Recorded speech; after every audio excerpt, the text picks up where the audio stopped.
RCBയുടെ വിജയാഘോഷ പരിപാടിക്കിടെയാണ് ചിന്നസ്വാമി സ്റ്റേഡിയത്തിന് സമീപം തിക്കിലും തിരക്കിലും പെട്ട് 7 ജീവൻ നഷ്ടമായത്. പ്രാദേശിക മാധ്യമങ്ങളാണ് ഈ വിവരം റിപ്പോർട്ട് ചെയ്തത്. ഔദ്യോഗികമായി ഒരു സ്ഥിരീകരണവും വന്നിട്ടില്ല. 6 പേരുടെ നില ഗുരുതരമാണ്. നിരവധി പേർക്ക് 20-ലധികം പേർക്ക് പരിക്കേറ്റിട്ടുണ്ട്. ഗുരുതരമായ ഒരു സാഹചര്യം തന്നെയാണ്. സ്ഥിതിഗതികൾ ഒട്ടും നിയന്ത്രണ വിധേയമല്ല. ആരാധകരുടെ ഒരു വലിയ ഒഴുക്ക് ആ പ്രദേശത്തേക്കുണ്ട്. ചിന്നസ്വാമി സ്റ്റേഡിയത്തിന് സമീപം വലിയ തിക്കും തിരക്കുമുണ്ട്. ആ തിക്കിലും തിരക്കിലും പെട്ടാണ് 7 പേർക്ക് ജീവൻ നഷ്ടമായത്.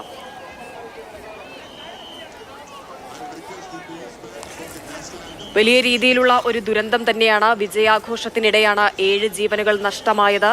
ഏറ്റവും വേദനിപ്പിക്കുന്ന ഒരു കാര്യം, RCBയുടെ വിജയം ആഘോഷിക്കാനായി പല നാടുകളിൽ നിന്ന് ചിന്നസ്വാമി സ്റ്റേഡിയത്തിലേക്ക് എത്തിച്ചേർന്ന മനുഷ്യരാണ്. അതിലിപ്പോൾ 7 ജീവൻ നഷ്ടമായി. 6 പേരുടെ നില ഗുരുതരമാണ്. നിരവധി പേർക്ക് പരിക്കേറ്റിട്ടുമുണ്ട്. ചിന്നസ്വാമി സ്റ്റേഡിയത്തിന് സമീപമാണ് ഈ തിക്കും തിരക്കും ഉണ്ടായത്. വിജയാഘോഷ വേദിയിൽ വിജയാഘോഷം നടക്കാൻ പോകുന്നതിനിടയിൽ വിധാൻ സൗദയിൽ ഈ താരങ്ങളുടെ സ്വീകരണ പരിപാടി നടക്കുകയായിരുന്നു. വിധാൻ സൗദ എന്നാൽ അവിടുത്തെ നിയമസഭാ മന്ദിരമാണ്. കർണാടകത്തിലെ ബംഗളൂരു നഗരത്തിലെ ഹൃദയഭാഗത്ത് വിധാൻ സൗദയും നേരെ എതിർഭാഗത്ത് കർണാടക ഹൈക്കോടതിയുമാണ്.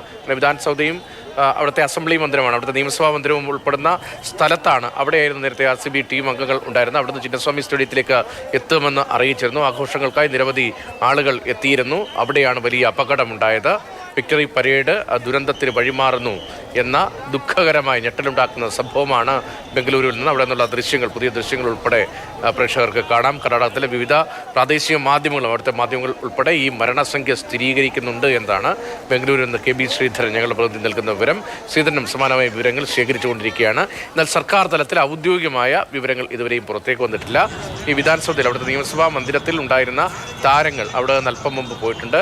വിധാൻ സൗദയിലെ പരിപാടി വെട്ടിച്ചുരുക്കിയവർ പുറത്തേക്ക് പോയി എന്നാണ് ശ്രീധരൻ പങ്കുവയ്ക്കുന്ന വിവരം. അതായത് ഈ ദുരന്ത വാർത്ത അറിഞ്ഞതിന് പിന്നാലെ ആയിരിക്കാം ഒരുപക്ഷെ ഈ ടീം അംഗങ്ങൾ അവിടെ നിന്ന് പോയത് എന്ന് വേണം മനസ്സിലാക്കാൻ.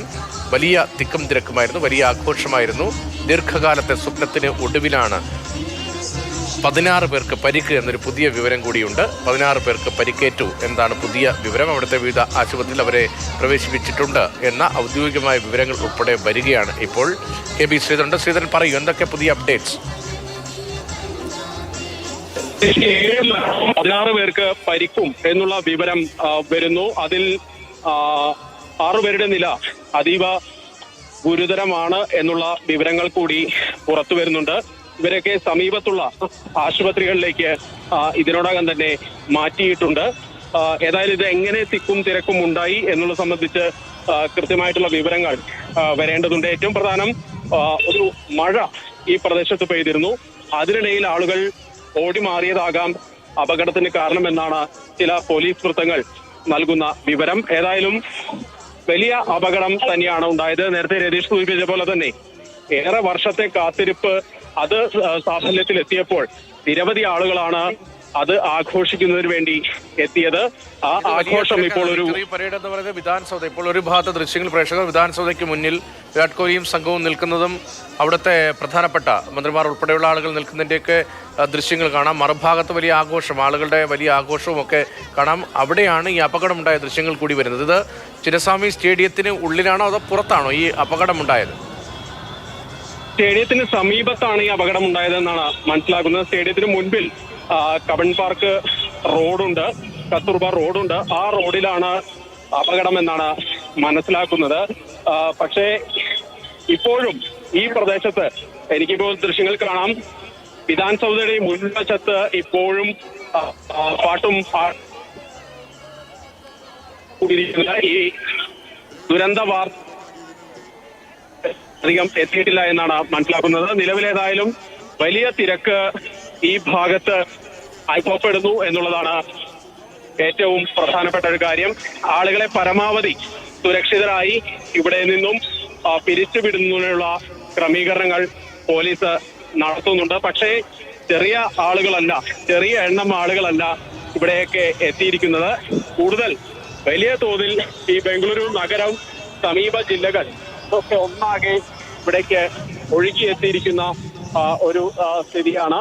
ഏതായാലും വിവിധ നാടുകളിൽ നിന്ന്, ഇവിടെ വിവിധ ദേശങ്ങളിൽ നിന്നുള്ള ആളുകളൊക്കെ ഇവിടേക്ക് എത്തിയിട്ടുണ്ട്. അതുകൊണ്ട് തന്നെ ഈ ടീം അംഗങ്ങൾക്ക് സഞ്ചരിക്കേണ്ട വിക്ടറി പരേഡിന് ടീമംഗങ്ങൾ ആരാധകർക്ക് നടുവിലൂടെ ബംഗളൂരു നഗരത്തിലൂടെ ആവേശം ഏറ്റുവാങ്ങി സഞ്ചരിക്കേണ്ട തുറന്ന വാഹനം നമുക്ക് ആ ദൃശ്യങ്ങളിൽ കാണാം. വാഹനമെല്ലാം സജ്ജീകരിച്ച് വിധാൻസൗധയിലെ സ്വീകരണം, അവിടെ മുഖ്യമന്ത്രി ഉൾപ്പെടെ നമ്മൾ കണ്ടതാണ്. സിദ്ധരാമയ്യ ഉൾപ്പെടെ മന്ത്രിമാർ ഉൾപ്പെടെ സ്വീകരണം ഒരുക്കുകയായിരുന്നു. കർണാടകത്തിൻ്റെ വലിയ അഭിമാനം എന്ന നിലയാണ്. ഹോം ടൗൺ ആണല്ലോ, ഹോം സ്റ്റേറ്റ് ആണല്ലോ കർണാടക. അപ്പോൾ അവിടുത്തെ വലിയ ആഘോഷം എന്ന നിലയിൽ, വലിയ അഭിമാനം എന്ന നിലയിലാണ് ഈ പരിപാടികൾ സംഘടിപ്പിച്ചിരുന്നത്. വിക്ടറി പരേഡ് എന്നത് നമ്മൾ നേരത്തെയും കണ്ടിട്ടുണ്ട്. നമ്മൾ ലോകകപ്പൊക്കെ നേടുമ്പോൾ വലിയ, പ്രത്യേകിച്ച് മുംബൈയിൽ വലിയ ആരാധക വൃന്ദത്തിന് നടുവിലൂടെ കൈവീശിക്കൊണ്ട് വിജയനായകന്മാർ വരുന്നത് കണ്ടിട്ടുണ്ട്. പക്ഷേ ബംഗളൂരുവിൽ സമാനമായൊരു പരിപാടി സംഘടിപ്പിക്കാനാണ് ഉദ്ദേശിച്ചിരുന്നതെങ്കിൽ അവിടെയാണ് ചിന്നസ്വാമി സ്റ്റേഡിയത്തിന് പുറത്ത് ഉന്തും തള്ളും ഉണ്ടായി എന്ന വിവരം വരുന്നത്. തിക്കിലും തിരക്കിലും പെട്ട ആളുകൾ മരിച്ചു എന്ന വിവരം വരുന്നത്. മഴ വന്നപ്പോൾ ആളുകൾ ഓടിക്കയറിയതാണ്. അവിടെ ഉന്തും തള്ളും തിക്കും തിരക്കും ഉണ്ടായി എന്നതാണ് പുറത്തു വരുന്ന വിവരങ്ങൾ. 8 മരണമെങ്കിലും ഇപ്പോൾ സ്ഥിരീകരിക്കുന്നു. 16ഓളം പേർക്ക് പരിക്കുണ്ട്. 6 പേരുടെ നില ഗുരുതരമാണ് എന്നുൾപ്പെടെയുള്ള വിവരങ്ങൾ വരുന്നുണ്ട്. ഇപ്പോൾ നമ്മൾ കാണുന്ന പുതിയ ദൃശ്യങ്ങളാണ്, അവിടെ നിന്നുള്ള തത്സമയ ദൃശ്യങ്ങളാണ് എന്നാണ് മനസ്സിലാകുന്നത്. കെ ബി ശ്രീധരൻ തുടരുന്നുണ്ട്. ശ്രീധരൻ, ഒരു വശത്ത് കുറെ ഈ പ്രശ്നങ്ങളൊന്നും അറിയാതെ 7 ജീവൻ നഷ്ടപ്പെട്ടു എന്നൊന്നും അറിയാതെ ആഘോഷിക്കുന്ന ജനങ്ങളുണ്ട്. പക്ഷേ സർക്കാർ വൃത്തങ്ങളുടെ ഭാഗത്തു നിന്ന് ഈ വിഷയങ്ങളെല്ലാം എന്തായാലും അറിഞ്ഞു കാണും. ജീവൻ നഷ്ടപ്പെട്ട കാര്യവും ആളുകൾക്ക് പരിക്ക് സംഭവിച്ച കാര്യങ്ങളും ഗുരുതരാവസ്ഥയിൽ ചിലർ തുടരുന്ന കാര്യമൊക്കെ അറിഞ്ഞു കാണും. പക്ഷേ മുഖ്യമന്ത്രിയും മന്ത്രിമാരും ഒക്കെ പങ്കെടുത്ത വിജയാഘോഷം അവിടെ ഇപ്പോഴും തുടരുന്ന കാഴ്ചയാണ് കാണുന്നത്. ഇല്ല, വിജയാഘോഷ റാലി അപ്പോ തന്നെ ഏതാണ്ട് അരമണിക്കൂർ മുൻപേ തന്നെ നിർത്തിവെച്ചിരുന്നു. ഒരു പക്ഷേ ഈ വിവരം നേരത്തെയുള്ള ദൃശ്യങ്ങളാണ് ആ കാണുന്നത് അല്ലേ? ആ വിധാൻസൗധയുടെ ഭാഗത്ത് കാണുന്ന നേരത്തെയുള്ള ദൃശ്യങ്ങളാണ്. അതെ അതെ അതെ, വിധാൻസൗധയ്ക്ക് മുൻപിലുണ്ടായിരുന്ന സർക്കാരിന്റെ ഔദ്യോഗിക സ്വീകരണ പരിപാടി നേരത്തെ തന്നെ നിർത്തിവെച്ചിരുന്നു. ഒരു മഴ പെയ്തു, അതിന് പിന്നാലെ ഒരു പക്ഷേ ഈ അപകട വാർത്തയും മുഖ്യമന്ത്രിയും സംഘവും അറിഞ്ഞു കാണണം. അതിന് തൊട്ടു പിന്നാലെ തന്നെ, അതായത് കർണാടക സംസ്ഥാന ഗീതം അത് പാടിയതിന് തൊട്ടു പിന്നാലെ തന്നെ ഈ പരിപാടി നിർത്തിവെക്കുകയാണ്, അല്ലെങ്കിൽ വെട്ടിച്ചുരുക്കുകയാണ് ഉണ്ടായത്. ഏതായാലും നിലവിൽ ആ പരിപാടി അവിടെ നടക്കുന്നില്ല. പക്ഷേ ഈ വിധാൻസൗധയ്ക്ക് മുൻപിൽ വലിയ ആൾക്കൂട്ടം ഇപ്പോഴും തുടരുന്നുണ്ട്. അവരെയെല്ലാം പിരിച്ചുവിടുന്നതിന് വേണ്ടിയുള്ള കഠിന പരിശ്രമത്തിൽ തന്നെയാണ് നിലവിൽ പോലീസ് സംവിധാനമുള്ളത്.